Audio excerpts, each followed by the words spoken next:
En Japón existe una palabra que no tiene traducción exacta al español, no porque el concepto sea complicado, sino porque en la cultura latina simplemente no existe una palabra para algo que allá se considera tan natural como respirar. Esa palabra es shippai y significa fracaso, pero no el fracaso como lo entendemos aquí, como algo que te define, como algo de lo que hay que avergonzarse, como algo que hay que esconder o explicar o justificar.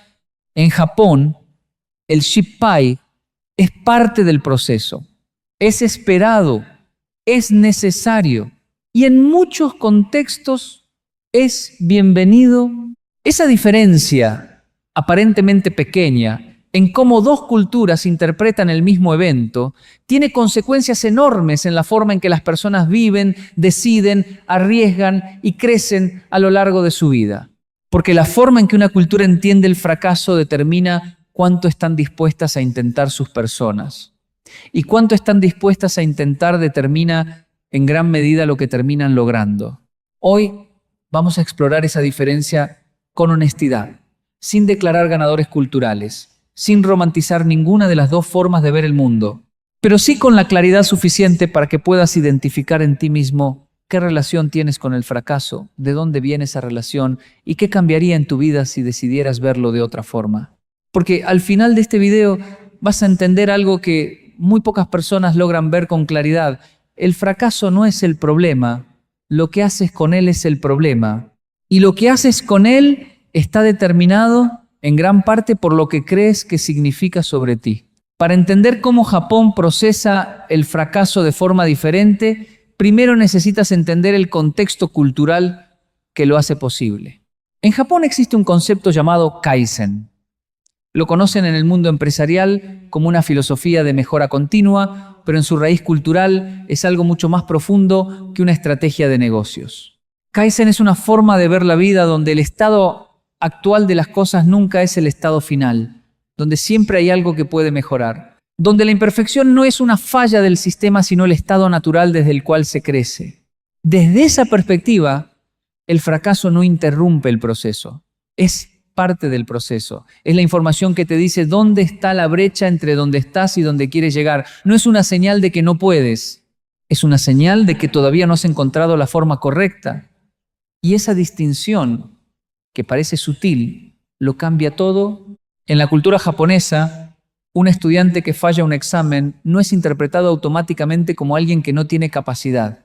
Es alguien que todavía no domina el material. Un trabajador que comete un error no es alguien incompetente.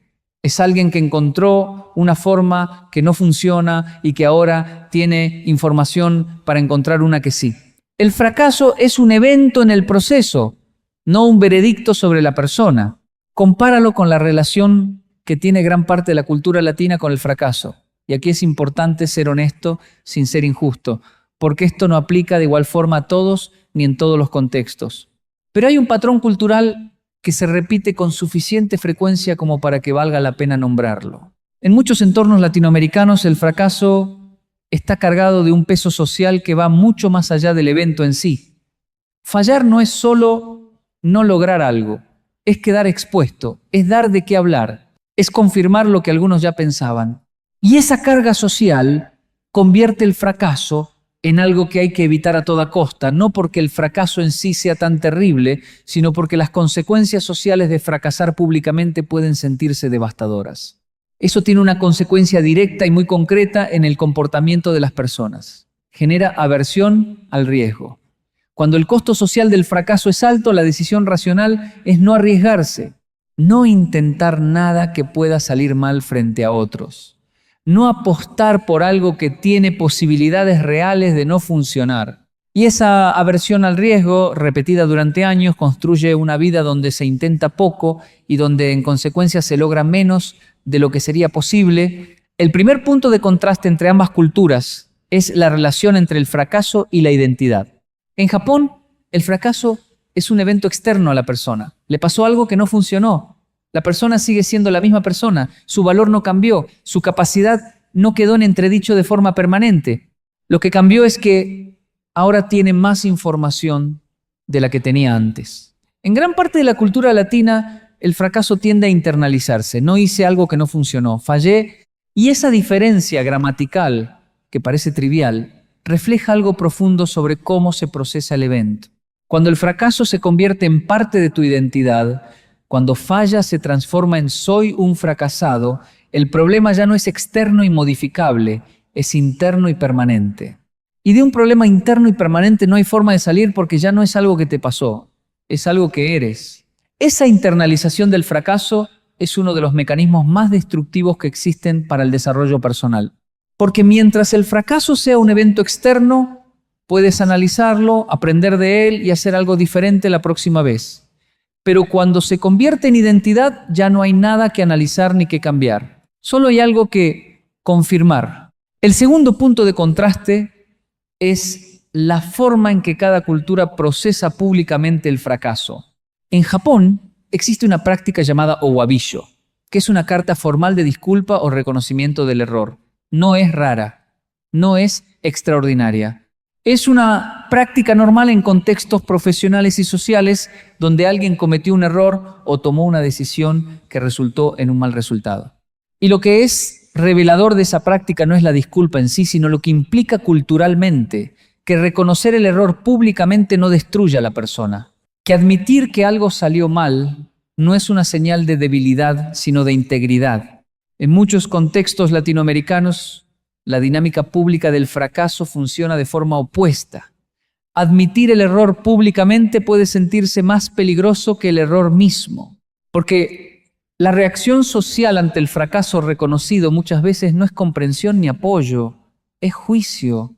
Y ese juicio, real o percibido, lleva a las personas a desarrollar un conjunto de comportamientos muy específicos, minimizar los errores, explicarlos con causas externas o directamente ocultarlos mientras sea posible. El problema de esos comportamientos no es moral. No se trata de honestidad o deshonestidad, el problema es funcional. Porque cuando no puedes reconocer un error con claridad, tampoco puedes analizarlo con claridad. Y cuando no puedes analizarlo, tampoco puedes aprender de él. El fracaso que no se reconoce, no se procesa. Y el fracaso que no se procesa, se repite. El tercer punto de contraste es la relación entre el fracaso y el esfuerzo. En la cultura japonesa, el esfuerzo tiene un valor independiente del resultado. Esto se conecta con el concepto de Ganbaru que mencionamos en el video anterior. Esforzarse al máximo es valioso en sí mismo, independientemente de si el resultado externo llega o no. Desde esa perspectiva, alguien que se esforzó genuinamente y no logró el resultado, no fracasó completamente. Logró algo que sí estaba bajo su control, dar todo lo que tenía. Esa separación entre el esfuerzo y el resultado tiene consecuencias prácticas muy importantes. Cuando el esfuerzo tiene valor propio, puedes estar orgulloso de lo que hiciste, aunque el resultado no llegara. Puedes reconocer lo que funcionó dentro de un proceso que terminó mal. Puedes extraer aprendizajes reales sin que el fracaso del resultado borre todo lo que sí estuvo bien. En la cultura latina, la relación entre esfuerzo y resultado tiende a ser más binaria. O ganaste o perdiste, o funcionó o no funcionó. Y cuando el resultado es lo único que cuenta, el fracaso borra todo lo anterior. No importa cuánto te esforzaste, no importa qué tan cerca estuviste, no importa qué aprendiste en el proceso. El resultado fue malo. Y eso es lo que define el episodio completo. Esa visión binaria del fracaso tiene un costo enorme en la motivación a largo plazo. Porque si todo el valor de un esfuerzo depende del resultado final, y si los resultados finales son inciertos por definición, entonces el riesgo de esforzarse mucho es también el riesgo de perder mucho. Y esa ecuación, aunque no se razone de forma explícita, opera en el fondo de muchas decisiones sobre qué intentar y qué no. Ahora viene la parte que más importa. No el diagnóstico de las diferencias culturales, sino lo que puedes hacer tú con esta información de forma concreta y aplicable. El primer hábito es aprender a separar el evento de la identidad cada vez que algo no sale como esperabas. Esto requiere práctica porque el patrón contrario está muy instalado. Cuando algo falla, la mente va automáticamente hacia la conclusión sobre la persona. Tu trabajo es interrumpir ese movimiento automático y reemplazarlo por una pregunta diferente. No qué dice esto sobre quién soy, sino que dice esto sobre lo que hice y cómo puedo hacerlo diferente. Esa pregunta parece simple, y lo es en teoría. Pero en la práctica, especialmente cuando el fracaso duele o cuando hay consecuencias sociales reales, hacerla requiere un esfuerzo deliberado. Requiere que te detengas en el momento en que la mente quiere internalizarlo y elijas conscientemente externalizar el análisis. El fracaso pasó. Yo sigo aquí. Ahora, ¿qué aprendo de lo que pasó? El segundo hábito es desarrollar lo que en Japón se llama Ansei personal, una práctica de autorreflexión estructurada después de cada fracaso importante. No vaga, no general, estructurada. 3 preguntas específicas por escrito después de cada fracaso que valga la pena analizar. La primera, ¿qué decisiones tomé que contribuyeron a este resultado? No para castigarte, sino para identificar las variables que sí estaban bajo tu control. La segunda, ¿qué información tenía disponible que no usé bien o qué información me faltó? Esto te ayuda a distinguir entre errores de juicio y errores de información, que son 2 cosas muy diferentes y que requieren respuestas muy diferentes. La tercera, ¿qué voy a hacer diferente la próxima vez que enfrente una situación similar? Esa tercera pregunta es la más importante, porque es la que convierte el fracaso en algo útil. Un fracaso sin una respuesta clara a esa pregunta es un fracaso desperdiciado. Un fracaso con una respuesta clara a esa pregunta es una lección con costo de matrícula, que duele pagarla, pero que te da algo real a cambio. El tercer hábito es empezar a medir el éxito también por el esfuerzo real, no solo por el resultado externo. Esto no significa que el resultado no importe, importa. Pero si el resultado es tu única medida y el resultado depende parcialmente de factores que no controlas, vas a vivir en una montaña rusa emocional donde tu sensación de valor propio sube y baja con cada resultado externo. Eso es agotador y es innecesario. Preguntarte con honestidad si diste tu máximo esfuerzo real en algo, no el esfuerzo cómodo, sino el genuino, te da una segunda medida de éxito que sí está completamente bajo tu control. Y cuando puedes decirte a ti mismo con honestidad que diste todo lo que tenías, el fracaso del resultado duele diferente. No menos necesariamente, pero diferente. Porque hay una parte del proceso de la que puedes estar orgulloso aunque el resultado externo no haya llegado. El cuarto hábito es practicar el reconocimiento del error antes de que se vuelva más costoso ocultarlo. Esto va contra el instinto cultural en muchos entornos latinos, pero tiene una lógica práctica muy clara. Cuando reconoces un error temprano, cuando todavía es pequeño, tienes más opciones para corregirlo. Cuando lo ocultas o lo minimizas, el error no desaparece, crece. Y cuando finalmente sale a la luz, que casi siempre termina saliendo, ya es más grande, más costoso y más difícil de manejar que si lo hubieras reconocido desde el principio. Reconocer el error no es debilidad, es eficiencia. Es la forma más rápida de pasar del problema a la solución. Y en un entorno donde eso se practica de forma consistente, ya sea en una relación, en un equipo de trabajo o en tu propio proceso personal, genera algo que es más valioso que evitar cualquier error individual. Genera confianza. Porque la gente confía más en alguien que reconoce cuando se equivoca que en alguien que nunca se equivoca, porque saben que lo primero es verdad y lo segundo probablemente no lo es. El quinto hábito, y el que más impacto tiene a largo plazo, es cambiar la pregunta que te haces antes de intentar algo nuevo. La pregunta que genera aversión al riesgo es ¿qué pasa si fallo? Esa pregunta activa todos los mecanismos de protección, genera imágenes del peor escenario, calcula el costo social del fracaso y en muchos casos produce la decisión de no intentar porque el costo percibido del fracaso es mayor que el beneficio percibido del éxito. La pregunta que genera disposición al riesgo es diferente. ¿Qué aprendo si esto no funciona? Esa pregunta no ignora la posibilidad del fracaso, la incluye, pero la reencuadra como parte del valor del intento, no como su negación. Si esto funciona, logro el resultado. Si no funciona, aprendo algo que no sabía antes. En ambos casos, el intento produce algo de valor. Y cuando ambos escenarios tienen valor, la decisión de intentar se vuelve mucho más natural. Ese cambio de pregunta no elimina el miedo. El miedo al fracaso es una respuesta biológica y no desaparece solo porque cambies la forma de pensar, pero sí cambia la relación que tienes con ese miedo.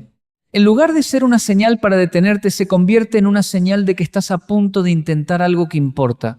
Y esa reinterpretación, sostenida en el tiempo, construye una disposición al riesgo que ninguna cultura latinoamericana ni japonesa te puede dar si no la entrenas tú mismo desde adentro.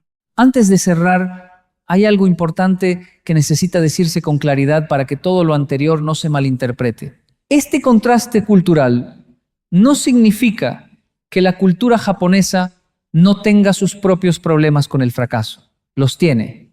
En Japón, la presión social para no fallar puede ser tan intensa que en algunos contextos genera consecuencias muy serias en la salud mental de las personas. La exigencia cultural de no decepcionar al grupo, a la familia, al equipo, puede volverse una carga aplastante que lleva a algunas personas a evitar el fracaso a cualquier costo, incluyendo costos que son demasiado altos. Ninguna cultura tiene una relación perfecta con el fracaso.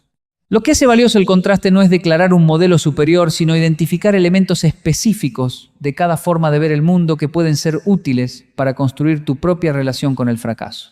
Una relación que no te paralice con el miedo al juicio social, que no te lleve a internalizar los errores como identidad, que te permita aprender de lo que no funcionó sin que eso te defina y que te deje la disposición de volver a intentar cuando estés listo. Esa relación no la hereda nadie, la construye cada persona, una experiencia a la vez, una decisión a la vez, un fracaso procesado a la vez. Y el fracaso que estás procesando ahora mismo, el que te trajo a escuchar esto, ya es parte de esa construcción, ya es información, ya tiene algo que enseñarte si decides hacerle las preguntas correctas en lugar de usarlo como evidencia de lo que no puedes. El fracaso no es el final del camino. Es el punto donde el camino se vuelve más interesante, donde las personas que realmente quieren llegar a algo se separan de las que solo querían intentarlo si estaba garantizado, donde se decide quién eres cuando las cosas no salen como esperabas. Y esa decisión, la de qué haces con lo que no funcionó, es tuya, completamente tuya. Ninguna cultura te la puede quitar, ningún resultado externo te la puede hacer por ti. Solo tú decides si el fracaso se convierte en el final de la historia o en el capítulo donde todo empieza a cambiar de verdad. Hay algo que vale la pena nombrar antes de que este video termine, porque es algo que pocas veces se dice de forma directa cuando se habla de fracaso y cultura. El miedo al fracaso no es un defecto de carácter, no es una señal de que eres más débil que otros o de que te falta algo que los demás tienen. Es una respuesta aprendida en un entorno específico, con personas específicas, en momentos específicos de tu vida donde el fracaso tuvo consecuencias reales que te enseñaron a temerlo. Y lo que se aprende con el tiempo y con el trabajo correcto se puede desaprender. O más precisamente, se puede reemplazar por algo más útil. Nadie nace con miedo al fracaso. Los niños pequeños fallan constantemente y lo hacen sin drama. Caen cuando aprenden a caminar y se levantan. Dicen palabras incorrectas cuando aprenden a hablar y lo intentan de nuevo. Dibujan cosas que no se parecen a nada y las muestran con orgullo. El miedo al fracaso no es innato, es instalado. Y generalmente está instalado por un entorno que respondió al fracaso con juicio, con vergüenza, con comparaciones o con consecuencias que el niño interpretó como señales de que fallar era inaceptable. Entender eso no es una excusa. No sirve para explicar por qué las cosas son como son y quedarse ahí. Sirve para quitarle al miedo al fracaso el peso de ser algo que eres y devolverle su peso real. Algo que aprendiste y que puedes reaprender de forma diferente. Y la forma de reaprender es exactamente la que hemos hablado en este video. No con una decisión sola, ni con una reflexión profunda en un momento de claridad, sino con la acumulación de pequeñas decisiones cotidianas donde eliges relacionarte con el fracaso de forma diferente a como lo has hecho hasta ahora. Eliges analizarlo en lugar de solo lamentarlo. Eliges reconocerlo en lugar de ocultarlo. Eliges preguntarte qué aprendiste en lugar de preguntarte por qué te pasó a ti. Eliges medir también el esfuerzo y no solo el resultado. Eliges volver a intentar aunque la última vez no funcionó. Cada una de esas elecciones, por pequeña que parezca, va construyendo una relación diferente con el fracaso. Una relación donde el fracaso no te paraliza porque ya no lo interpretas como un veredicto sobre quién eres. Donde el fracaso no te detiene porque ya entiendes que es parte del camino, no su interrupción. Donde el fracaso no te define porque decidiste que lo que te define no es lo que no funcionó, sino lo que haces después de que no funciona. Esa relación se construye de a poco. No hay un momento donde de repente ya no tengas miedo al fracaso. No hay una experiencia que lo elimine de golpe. Hay una acumulación de experiencias donde lo enfrentaste, lo procesaste y seguiste. Y esa acumulación con el tiempo cambia algo profundo en cómo tu mente evalúa el riesgo de intentar algo nuevo. Lo que Japón lleva siglos practicando de forma cultural, tú puedes empezar a practicarlo de forma individual desde hoy. No necesitas cambiar tu cultura. No necesitas esperar a que el entorno cambie, solo necesitas empezar a hacerle al fracaso preguntas diferentes a las que le has hecho hasta ahora. Y la primera pregunta, la más importante, la que abre todo lo demás, es esta. ¿Qué me está enseñando esto que no habría podido aprender si hubiera funcionado a la primera? Esa pregunta no hace que el fracaso deje de doler, pero sí hace que valga algo. Y un fracaso que vale algo es completamente diferente a un fracaso que solo duele, porque uno te lleva hacia adelante y el otro te deja exactamente donde estás. Piensa en el fracaso más reciente que estás cargando, no el más grande de tu vida necesariamente, el más reciente, el que todavía pesa cuando lo recuerdas, el que tu mente todavía repasa en momentos de silencio. Hazte esa pregunta ahora mismo. ¿Qué me está enseñando esto que no habría podido aprender si hubiera funcionado la primera? No la respondas de forma apresurada. Déjala reposar, porque la respuesta honesta a esa pregunta casi nunca llega de inmediato. Llega cuando le das espacio. Cuando dejas de usar toda tu energía mental en lamentar el resultado y empiezas a usarla en entender qué hay dentro de ese resultado que puedes convertir en algo útil. Eso es lo que separa a las culturas que ven el fracaso como información de las que lo ven como condena. No la ausencia de dolor. El dolor es el mismo. Lo que cambia es hacia dónde va la energía después del dolor. Y esa dirección, una vez que la eliges con conciencia, lo cambia todo. No el fracaso de ayer, no las condiciones del entorno, no la cultura en la que creciste. Lo que cambia es lo que decides hacer con lo que tienes, desde dónde estás, a partir de hoy. Y esa decisión siempre estuvo en tus manos, solo hacía falta verla con suficiente claridad para poder tomarla.